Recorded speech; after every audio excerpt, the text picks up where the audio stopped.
Todos, pessoal! Hoje a nossa aula de História, nós vamos dar continuidade ao assunto da aula passada.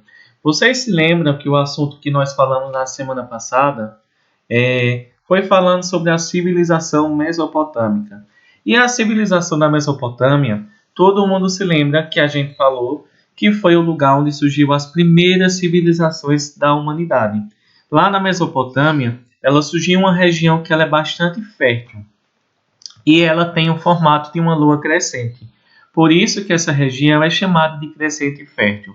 A região ela vai desde a região do Iraque, ela passa também por outra região que vai ser a Síria, passa pela região que vai ser Jerusalém, até a região que nós chamamos de Egito. Então toda essa região que vai desde o Iraque, da Mesopotâmia, até o Egito é chamado de crescente fértil, porque forma o formato, então, de uma lua crescente e aquela região ela é bastante fértil. Tem um solo bom para a agricultura. A gente vê aí, vai desde o Iraque, passa pela Síria, passa por Israel e também passa pelo Egito. A gente vê que a palavra Mesopotâmia significa terra entre dois rios, porque o Iraque, onde ficava a região da Mesopotâmia, ela ficava entre o rio Tigre e o rio Eufrates. Então essa região é chamada de terra entre rios. Essa região que foi chamada de Mesopotâmia, que significa terra entre rios, a gente vê que ela vai ser uma região onde surgiram várias cidades. Essas civilizações, nós vamos estudar os assírios, babilônicos, os sumérios, os caldeus, e a gente viu quem comandava essas cidades. Cada cidade dessas, cada civilização era governada por um rei. A gente vai observar então que esses povos, cada um deles tiveram uma importância. Os sumérios, a gente vê que foram os primeiros povos que foram organizados naquela civilização da Mesopotâmia. Foram lá que os sumérios criaram as primeiras cidades, como Uruk, Lagash, Eridur, Nippur. Nós vamos ver que naquela época não existia um rei, mas o chefe que governava a Suméria era um chefe chamado de Patezim. A gente vai observar que os sumérios, além de terem criado as primeiras cidades do mundo, Ur e Uruk, nós vamos observar que eles criaram também uma placa de argila. Criaram a primeira forma de escrita, chamada de escrita cuneiforme. A escrita cuneiforme foi uma das primeiras formas de escrita inventadas pela humanidade, há cerca de 4.000 anos atrás. Essa escrita é chamada de escrita cuneiforme porque ela é feita em uma placa de argila, e essa placa de argila eles utilizavam a ponta de um palito em forma de cone, e dava essa profundidade no barro. Por isso que ela é chamada de escrita cuneiforme. A gente vê que essa escrita ela foi criada para que as pessoas tivessem controle sobre o que elas vendiam e sobre o que elas compravam também.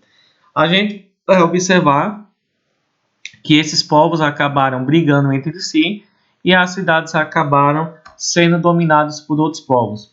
O segundo povo da Mesopotâmia foram os acádios. Os acádios foram os primeiros a formarem um estado organizado.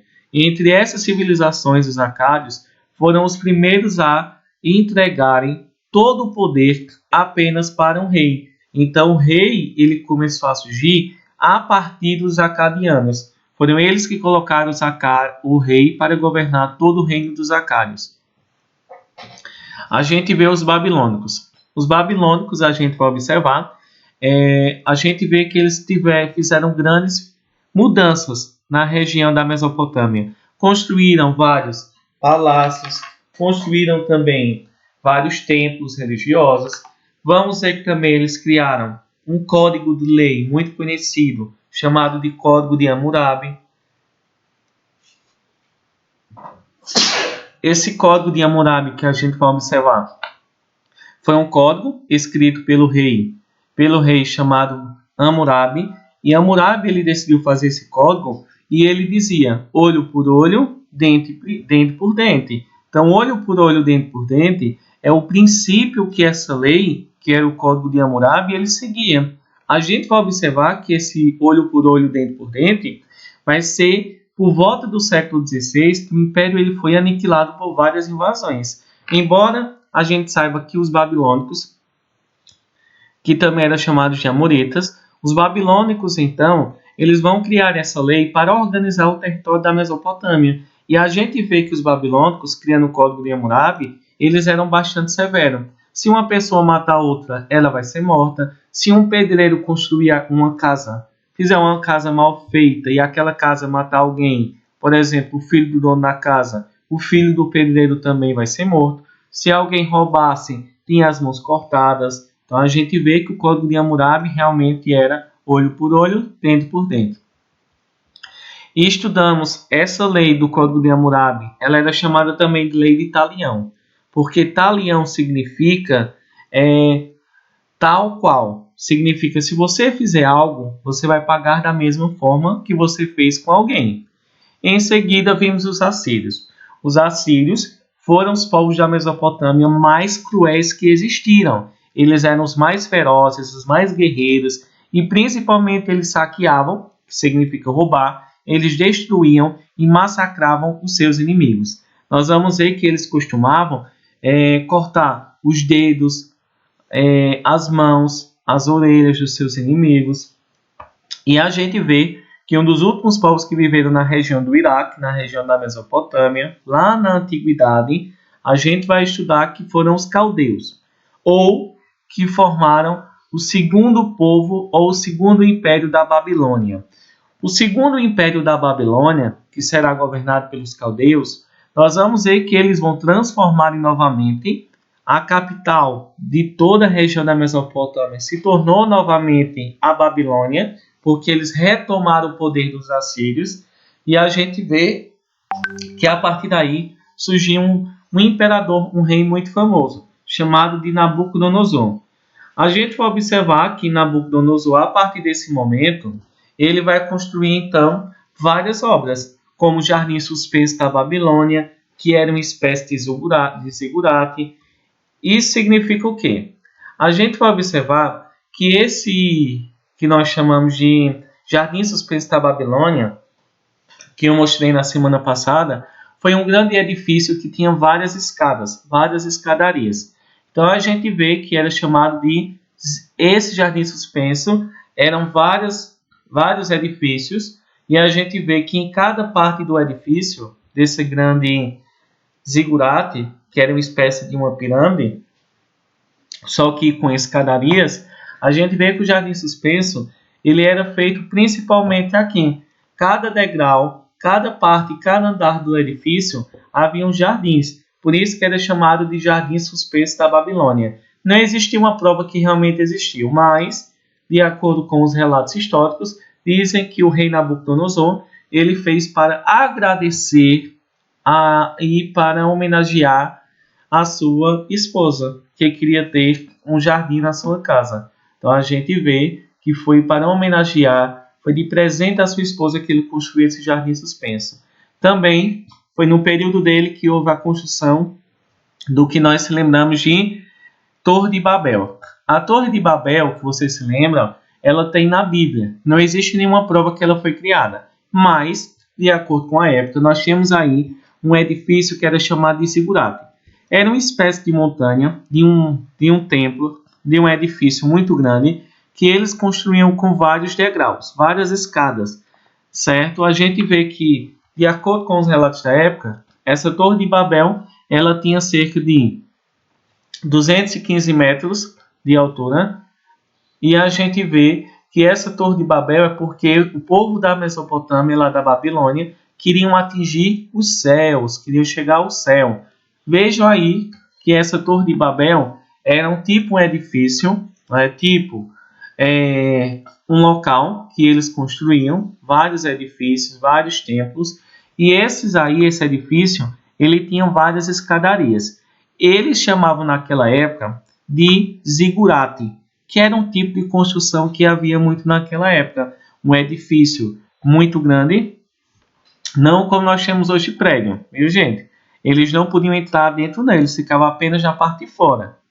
A gente vai observar então que esse grande edifício que era construído, esse grande local, eles eram chamados de zigurates, porque eles tinham várias escadarias para chegar ao topo, certo? A gente vê que começava mais largo e ia diminuindo até chegar ao topo mais estreito. Esse tipo de edifício era chamado de zigurate. A gente vai observar então hoje, pessoal, a nossa atividade realmente ela vai ser para falar um pouco sobre a sociedade e a economia e a religião do povo da Mesopotâmia. A gente vai observar, pessoal, que a sociedade da Mesopotâmia era uma sociedade que era hierarquizada. O que significa uma sociedade hierarquizada? É uma sociedade que ela é dividida de acordo com a riqueza e poder de cada pessoa. O rei era o líder da comunidade e o seu comandante principal. Naquela época, pessoal, a sociedade ela era muito desigual, onde alguns tinham mais riqueza, enquanto a maioria da população era mais pobre. E a gente pode observar, hoje em dia, a sociedade ela é muito desigual? Sim, né? A gente sabe que a sociedade ela é muito desigual. Naquela época, a sociedade ela era ainda mais desigual. Quem nascia pobre ia morrer pobre. Quem nascesse rico ia morrer rico. Hoje, a sociedade ela é menos desigual, certo? Mas ela ainda continua sendo hierarquizada. Quando eu falo que uma sociedade ela é desigual, eu estou falando que ela é hierarquizada. Uma parte da sociedade, que é uma pequena realmente, tem benefícios, e a maior parte da sociedade não tem nenhum direito, nenhum benefício algum. Certo? Então, a palavra hierarquizada é uma sociedade que é dividida de acordo com as pessoas são separadas de acordo com a riqueza e poder de cada pessoa. Durante a Mesopotâmia, a sociedade ela era muito desigual. Quem nascia rico morria rico e quem nascia pobre iria morrer pobre. Por exemplo, hoje aqui no Brasil, a gente ainda tem uma sociedade hierarquizada. Claro que é menos. E a gente também, um pobre pode se tornar rico, só precisa trabalhar. Naquela época não havia esse negócio de um pobre se tornar rico, não. Hoje nós temos aqui no Brasil o que nós chamamos de classe A, classe B, classe C, classe D. E a gente vê, quando a gente analisa uma sociedade em história, nós utilizamos uma pirâmide. E essa pirâmide ela é utilizada principalmente para definir quem está no topo, lá em cima da pirâmide, é mais rico. Quem vai descendo significa que a riqueza ela vai diminuindo. Então, quem está na base é aquela população que ela não é tão rica, é aquela população que é pobre, certo?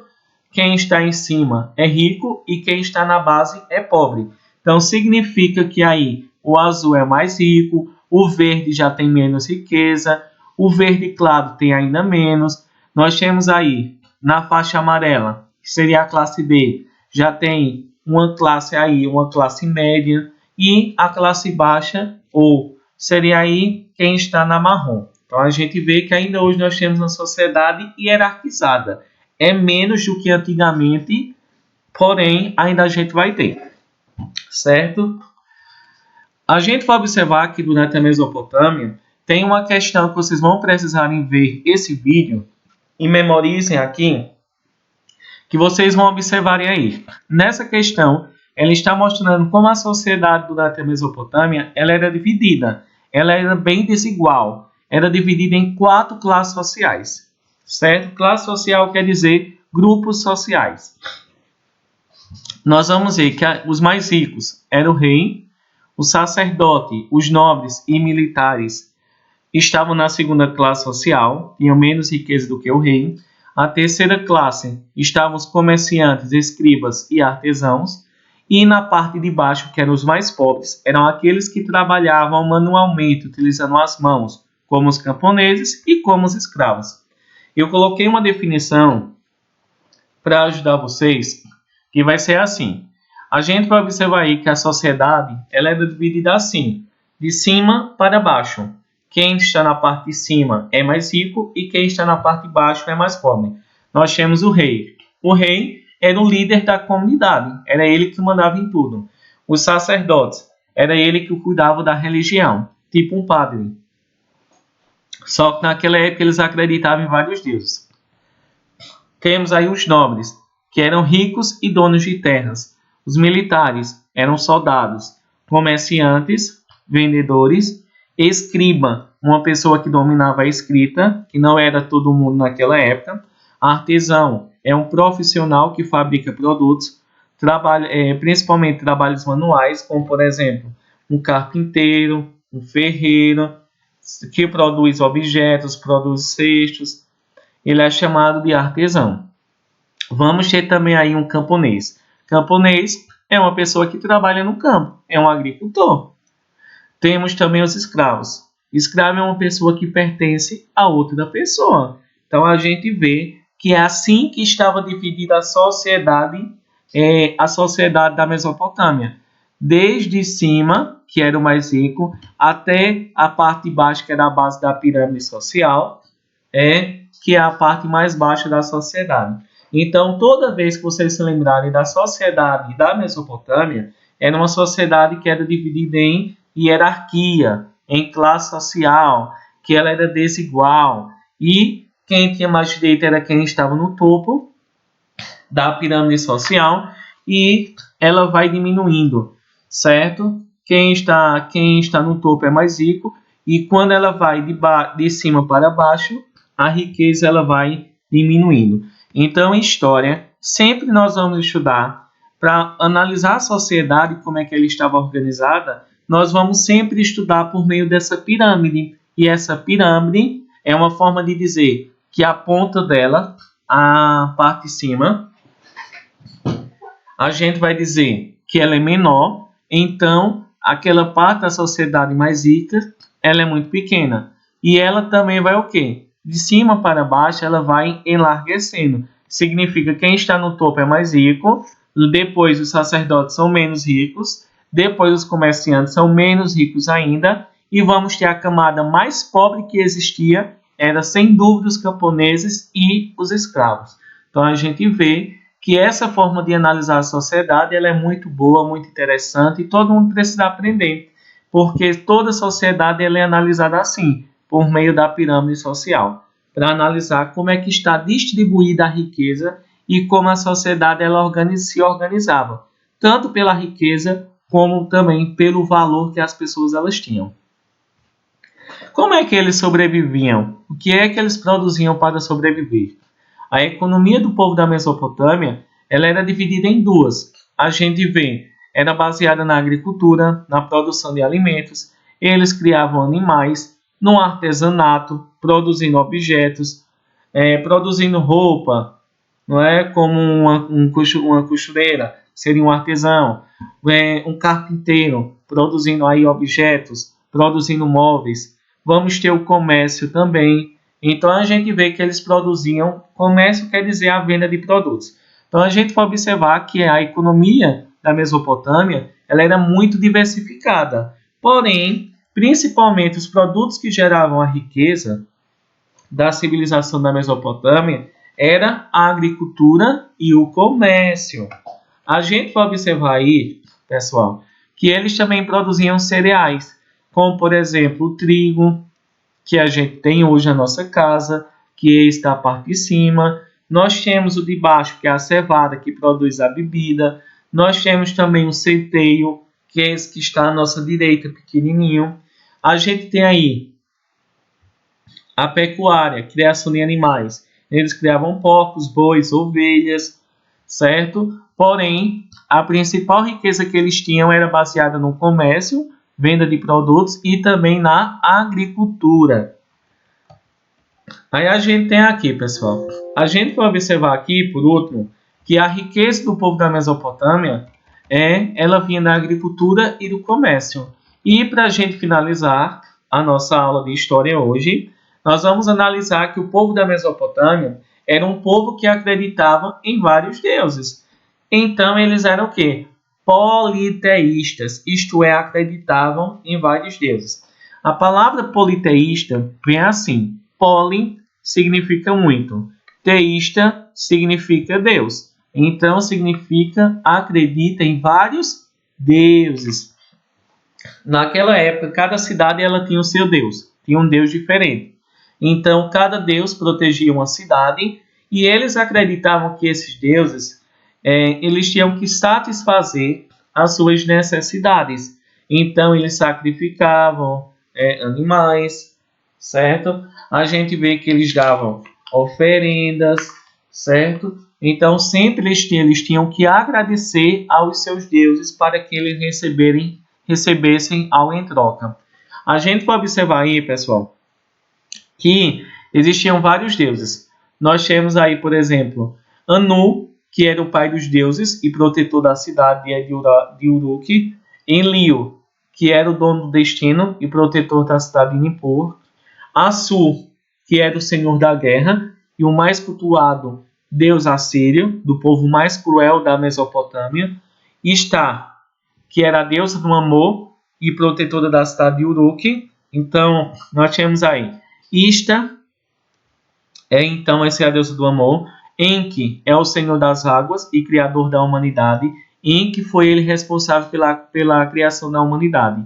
E Marduk, que era filho de Enki e era também o principal rei da Babilônia. Então, assim, pessoal, a gente vai finalizando o nosso conteúdo sobre a Mesopotâmia. Nós vimos que a sociedade ela era muito desigual. Nós vimos que a economia era baseada na agricultura e no comércio. E vimos também que eles eram politeístas, acreditavam em vários deuses. Cada cidade da Mesopotâmia tinha um deus diferente que eles acreditavam. E para satisfazer os deuses, eles principalmente faziam oferendas de alimentos para agradecer a eles.